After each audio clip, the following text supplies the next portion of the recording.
नमस्कार, लेट्स चाय चैनल पे आपका स्वागत है। आज की वीडियो उनके लिए है जिन्हें इंग्लिश बिल्कुल नहीं आती। विश्वास के साथ मैं कह सकती हूँ कि आज की वीडियो देखने से इंग्लिश सीखने वालों की एक अच्छी शुरुआत होगी। तो चलिए शुरू करते हैं। जब हम किसी भाषा को सीखने की शुरुआत करते हैं तो सबसे पहले हमारा सामना होता है वर्णमाला से, यानी अक्षर से, लेटर से। इंग्लिश की जो वर्णमाला है उसमें 26 लेटर्स हैं। वर्णमाला, अल्फ़ाबेट्स मीन्स वर्णमाला। वर्णमाला क्या है भाई? नाम से ही जाहिर है, वर्णों की माला, अक्षरों की माला। तो इंग्लिश अल्फ़ाबेट में 26 लेटर्स हैं, ए से लेकर जेड तक अल्फ़ाबेट्स, और ये है इंग्लिश की वर्णमाला। माला की खासियत होती है कि उसमें जो फूल गुथे होते हैं, जो मोती गुथे होते हैं, वो सीक्वेंस ऑर्डर में होते हैं, एक अरेंजमेंट में होते हैं। तो ये भी वर्णमाला है, यानी इसमें जो वर्ण है, जो लेटर्स हैं, वो एक सीक्वेंस ऑर्डर में है। यानी ए के बाद बी ही आएगा, बी के बाद सी है, यानी जो भी अरेंजमेंट है वो एक सीक्वेंस अरेंजमेंट है, इसलिए वर्णों की ये माला है, वर्णमाला। इस इंग्लिश के अल्फ़ाबेट्स को दो भागों में बांटा गया है। पहला है वॉवेल्स जिन्हें हिंदी में हम स्वर कहेंगे। दूसरा है कॉन्सोनेंट्स जिन्हें हम व्यंजन कहेंगे। वॉवेल्स जो स्वर हैं वो 5 होते हैं, ए ई आई ओ यू, ये 5 हैं। इन्हीं अल्फ़ाबेट्स में से आप 5 जो वॉवेल्स हैं निकाल दीजिए, ए ई आई ओ यू। ये 5 लेटर्स हैं जो इनको हम निकाल के वॉवेल्स बना देते हैं, और ये मात्रा का काम करते हैं, स्वर का काम करते हैं। तो ये वॉवेल्स। और जब हम 26 लेटर्स में से 5 वॉवेल्स निकाल देते हैं तो कितने बच जाते हैं? 21। वही बचे हुए जो 21 लेटर्स हैं वो कॉन्सोनेंट बनते हैं, जो व्यंजन का काम करते हैं। तो अल्फ़ाबेट्स के 2 भाग, वॉवेल्स और कॉन्सोनेंट्स। फिर बारी आती है लेटर्स, वर्ड और सेंटेंस की। अब कहेंगे कि लेटर क्या है और अल्फ़ाबेट क्या है। अल्फ़ाबेट और लेटर तो मिलते जुलते हैं, बिल्कुल मिलते जुलते हैं, और दोनों में एक ही अक्षर है। यही अक्षर यहाँ पे अल्फ़ाबेट्स कहला रहे हैं और यही अक्षर यहाँ पे लेटर्स कहला रहे हैं। लेकिन अंतर क्या है? थोड़ा सा अंतर है कि ये जो अरेंजमेंट है, सही क्रम है, इस वजह से ये अल्फ़ाबेट्स कहलाते हैं। और यही जो अल्फ़ाबेट्स हैं अगर बिखर जाते हैं तो वो लेटर्स हो जाते हैं। अब यहाँ पे 3 लेटर्स हैं, सी, ओ और डब्ल्यू। सी ओ डब्ल्यू अलग अलग लेटर हैं, 3 अलग लेटर हैं। तो ये 3 लेटर हैं। इन तीनों लेटर्स के मिलने से शब्द बना। हमने इन तीनों को मिला के लिख दिया, सी ओ डब्ल्यू। यहाँ पे हमने एक साथ लिख दिया उन्हें, तो हो गया सी ओ डब्ल्यू, काऊ। काऊ मीन्स गाय। तो ये शब्द हो गया, वर्ड हो गया। तो एक चीज़ निकल के आई कि लेटर्स के मिलने से वर्ड बनता है, अक्षरों के समूह से शब्द बनता है, और फिर शब्दों के समूह से सेंटेंस। एक वर्ड, पहला वर्ड, दूसरा वर्ड, तीसरा वर्ड, चौथा और 5वां। यानी इस वाक्य में 5 वर्ड आए हैं, 5 वर्ड्स आए हैं, जिनको मिलाकर हमने लिख दिया। और जब लिख दिया तो देखा कि ये तो एक मीनिंग दे रहे हैं। Cow is a pet animal, गाय जो है पालतू जानवर है। तो ये क्या हो गया? अब ये हो गया सेंटेंस। शब्दों के व्यवस्थित क्रम को वाक्य कहते हैं। अक्षर से मिलके शब्द और शब्दों से मिलके वाक्य, सेंटेंस। क्लियर हुआ? अब एक चीज़ और आप बताइए कि बी, डी, ए, सी, वाई ये लेटर्स हैं, अलग अलग बिखरे हुए लेटर्स हैं। इनको हमने ज्वाइंट करके लिख दिया BDACY। अब क्या ये वर्ड कहलाएगा, क्या ये शब्द कहलाएगा? आपका जवाब होगा नहीं। क्यों?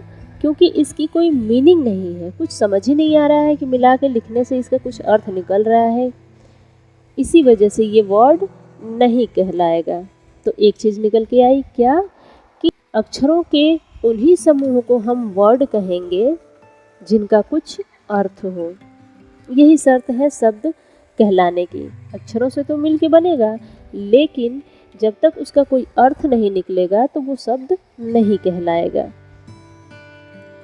ऐसे ही ये कंडीशन सेंटेंस पे भी लागू होती है। जो सेंटेंस है कि वर्ड से मिलके सेंटेंस बनते हैं, तो इसका जो डेफिनेशन हो जाएगा कि शब्दों के व्यवस्थित समूह को सेंटेंस कहेंगे या वाक्य कहेंगे। व्यवस्थित समूह जो पूरा अर्थ भी दे। तो व्यवस्थित समूह क्या है? अरेंजमेंट सही है, सबसे पहले सब्जेक्ट आया है, सब्जेक्ट आता है, फिर वर्ब आता है, फिर उसके बाद से अदर वर्ड आते हैं। तो ये जो व्यवस्थित समूह है ये भी सही है, और शब्दों का समूह है, और पूरा अर्थ भी दे रहा है, इसलिए ये वाक्य है। अगर बहुत सारे शब्दों को हम आगे पीछे करके लिख दें तो क्या वो सेंटेंस कहलाएंगे? बिल्कुल नहीं, क्योंकि वो अरेंजमेंट सही नहीं होगा, और अरेंजमेंट सही ना होने की वजह से वो पूरी मीनिंग अपना नहीं देंगे। आशा है समझ में आ रहा होगा आपको। नेक्स्ट है सब्जेक्ट, हेल्पिंग वर्ब और मेन वर्ब। इसे भी समझना ज़रूरी है। सब्जेक्ट, जब हम सेंटेंस को व्यवस्थित क्रम में रखते हैं तो सबसे पहले कर्ता को रखते हैं, फिर उसके बाद हेल्पिंग वर्ब को रखते हैं, और उसके बाद मेन वर्ब को रहते हैं। मेन वर्ब को रखते हैं जो मुख्य क्रिया होती है। सब्जेक्ट क्या होता है? सब्जेक्ट होता है डूअर, कर्ता। कर्ता नाम से ही जाहिर है, काम को करने वाला कर्ता। जो सेंटेंस होता है उस सेंटेंस में कोई ना कोई क्रिया होती है, उस क्रिया को करने वाला सब्जेक्ट कहलाता है, कर्ता कहलाता है, डूअर कहलाता है। तो ये जो है ये कर्ता है सभी। तो जब हम सेंटेंस बनाने जाते हैं तो सबसे पहले कर्ता लिखेंगे। I, you, we, he, she, it, they और जितने भी नेम हैं वो सब कर्ता होते हैं। कर्ता को सबसे पहले रखते हैं, फिर उसके बाद नंबर आता है हेल्पिंग वर्ब का। हेल्पिंग वर्ब मीन्स सहायक क्रिया। सहायक क्रिया नाम क्यों है? भाई ये मुख्य क्रिया की सहायता करती है। अब कहेंगे कि किस काम में सहायता करती है? तो ये जो सहायक क्रिया है मुख्य क्रिया की टेंस बनाने में सहायता करती है।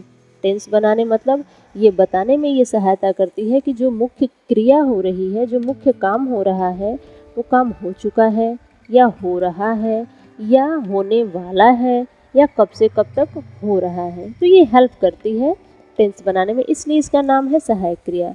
इसका दूसरा नाम भी है ऑक्सिलरी वर्ब, लेकिन अभी हमें आसान शब्दों में समझना है तो कम में ही समझते चलेंगे। सहायक क्रिया, उसके बाद आता है main verb. Main verb means मुख्य क्रिया। मुख्य क्रिया जो जिसके ना होने से वाक्य बिल्कुल उसका स्ट्रक्चर ही खत्म हो जाएगा, उसका अस्तित्व ही खत्म हो जाएगा। मुख्य क्रिया महत्वपूर्ण होती है।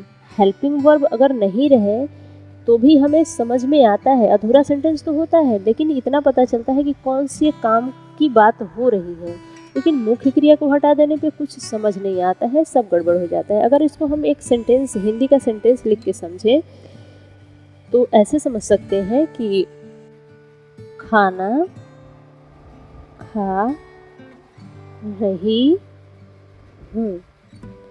इसके माध्यम से हम समझते हैं कि सब्जेक्ट क्या है, हेल्पिंग वर्ब क्या है और मेन वर्ब क्या है। मैं खाना खा रही हूँ, इसमें पहले तो सबसे पहले वर्ब को ढूंढा जाता है जो मेन वर्ब होता है, मुख्य क्रिया होती है। कौन सा काम हो रहा है? खाने का काम हो रहा है। ये है हमारी मेन वर्ब, मुख्य क्रिया है।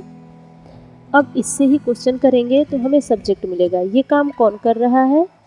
तो ये काम जो है हमारा मैं कर रहा है, ये हो गया हमारा सब्जेक्ट, कर्ता हो गया। अब हेल्पिंग वर्ब को देखना है। हेल्पिंग वर्ब क्या है? ये जो रही हूँ है ये हेल्पिंग वर्ब है। ये हेल्पिंग वर्ब है। कैसे कि मैं खाना खा रही हूँ। इसको ऐसे समझिए कि अगर आप मुख्य क्रिया को हटा देते हैं, मुख्य क्रिया हटा देते हैं तो अर्थ क्या निकल रहा है, मैं खाना रही हूँ। कुछ क्लियर नहीं हो रहा है खाने के साथ क्या किया जा रहा है, खाना फेंका जा रहा है, खाना खाया जा रहा है, या हवा में उछाला जा रहा है, या दान किया जा रहा है, कुछ क्लियर नहीं है। तो मुख्य क्रिया के हट जाने से सब गड़बड़ हो जा रहा है। और मुख्य क्रिया को रहने देते हैं और हेल्पिंग वर्ब को हटा के देखते हैं। रही हूँ को हमने हटा दिया। अब इसकी मीनिंग को देखते हैं। मैं खाना खा, इतना तो क्लियर हो रहा है खाना खाया जा रहा है। अब कब खाया जा रहा है, खाना खा लिया गया है, खाना खाने वाला है कोई, या फिर खाना खा चुका है, बस ये क्लियर नहीं हो रहा है। बाकी इतना तो पता चल रहा है कि खाने के साथ कौन सी क्रिया हो रही है, खाने के साथ खाने की ही क्रिया हो रही है, पर किस समय में हो रही है क्लियर नहीं हो रहा है। तो बस ये अंतर है। मुख्य क्रिया मुख्य होती है, इसके बगैर स्ट्रक्चर गड़बड़ हो जाता है, अर्थ नहीं निकलता है। और हेल्पिंग वर्ब जो है मुख्य क्रिया की सहायता करती है समय बताने में कि वो जो क्रिया है हो चुकी है, हो रही है या होने वाली है। यहाँ पे ये भी जानना ज़रूरी है कि जो सब्जेक्ट है, सब्जेक्ट के साथ कौन सा हेल्पिंग, किस सब्जेक्ट के साथ कौन सा हेल्पिंग वर्ब लगेगा, लेकिन इसे हम यहाँ पे नहीं समझेंगे। अब ये जो चार्ट है टेंस का चार्ट है। टेंस वैसे तो बहुत बड़ा चीज़ है, काफ़ी 10-15 दिन 20 दिन लग जाते हैं पूरे टेंस को क्लियर करने में, पर यहाँ पे जो चार्ट प्रस्तुत किया जा रहा है उसके द्वारा आप आसानी से समझ सकते हैं, एक बेसिक नॉलेज क्रिएट कर सकते हैं। तो ये जो लाइन है टेंस की है। टेंस मीन्स होता क्या है, समय। टेंस मीन्स समय होता है।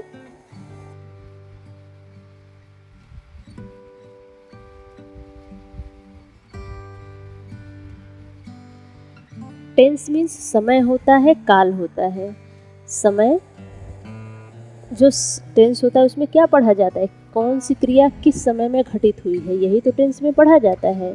जो क्रिया है वो हो चुकी है, पास्ट में बीती हुई है, या फिर चल रही है, या फिर होने वाली है। टेंस यही है।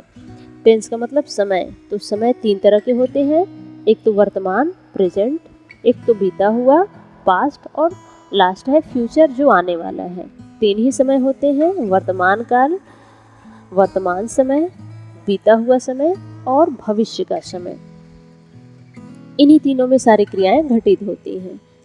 अब ये है कि इन टेंस के 4 पार्ट होते हैं, 4 भागों में डिवाइड किया गया है समझने के लिए।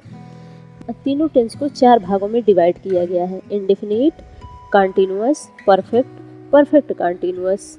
जो इंडेफिनिट है उसमें जो क्रिया होती है वो पता नहीं चलता है कि कब से क्रिया कब हुई है, ख़त्म हो चुकी है, या चल रही है, या फिर कुछ पूरा हो चुका है या कुछ बाकी है, ये क्लियर नहीं होता।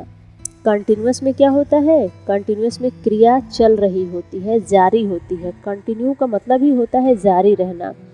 तो इसमें हम जब इस टेंस में के सेंटेंसों को पढ़ते हैं तो हमें पता चलता है कि जो क्रिया है वो चल रही है। परफेक्ट, परफेक्ट का अर्थ होता है पूर्ण, यानी इसमें जो क्रिया होती है पूरी हो चुकी होती है, पूर्ण हो चुकी होती है। और परफेक्ट कंटिन्यूअस का मतलब है कि इस टेंस की जो क्रियाएं हैं उनका कुछ भाग पूरा हो चुका है और कुछ बाकी है जो चल रहा होता है। ऐसे समझते हैं कि प्रेजेंट के इंडेफिनिट में जो उदाहरण है वो है आई राइट, मैं लिखता हूँ, मैं लिखता हूँ।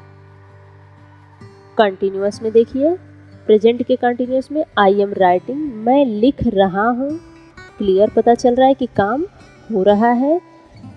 प्रेजेंट के परफेक्ट में आई हैव रिटन, मैं लिख चुका हूँ, हमें समझ में आ रहा है कि काम पूरा हो चुका है।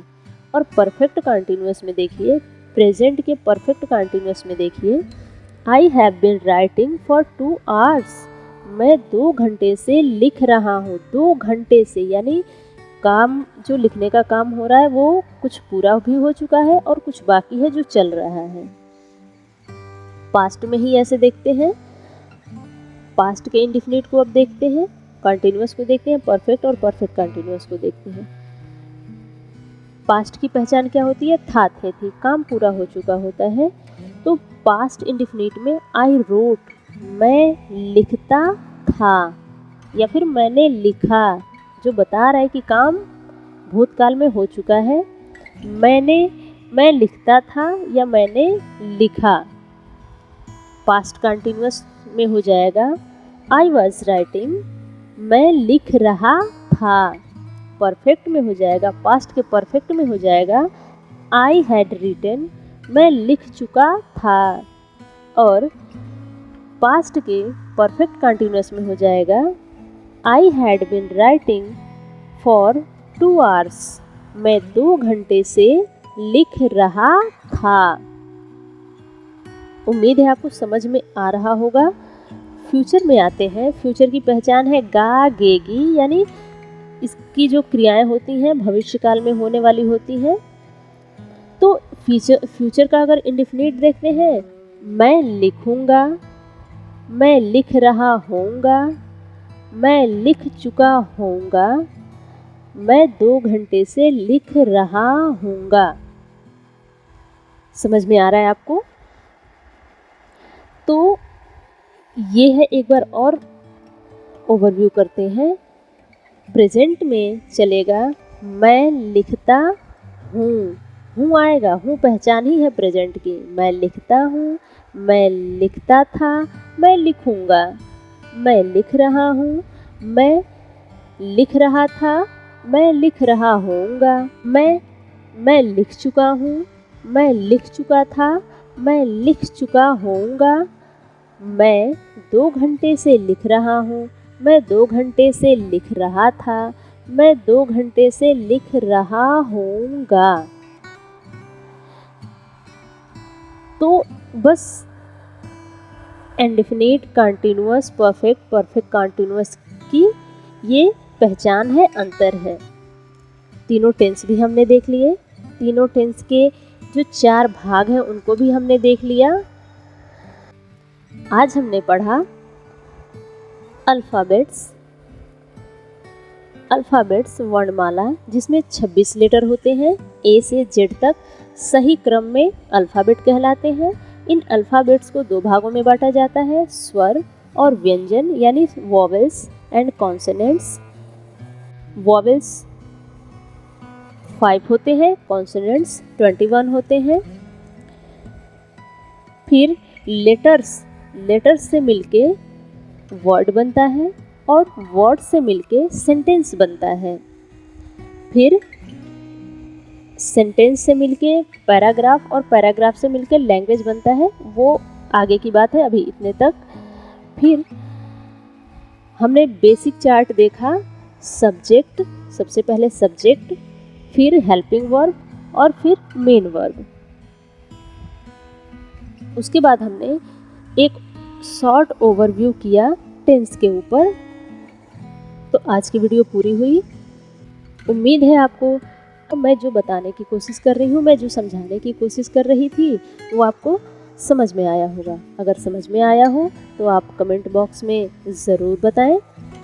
इस वीडियो को लाइक करें, चैनल को सब्सक्राइब करें, और कोई सुझाव है तो कमेंट बॉक्स में ज़रूर दें। आपका स्वागत है। मिलते हैं नेक्स्ट वीडियो में।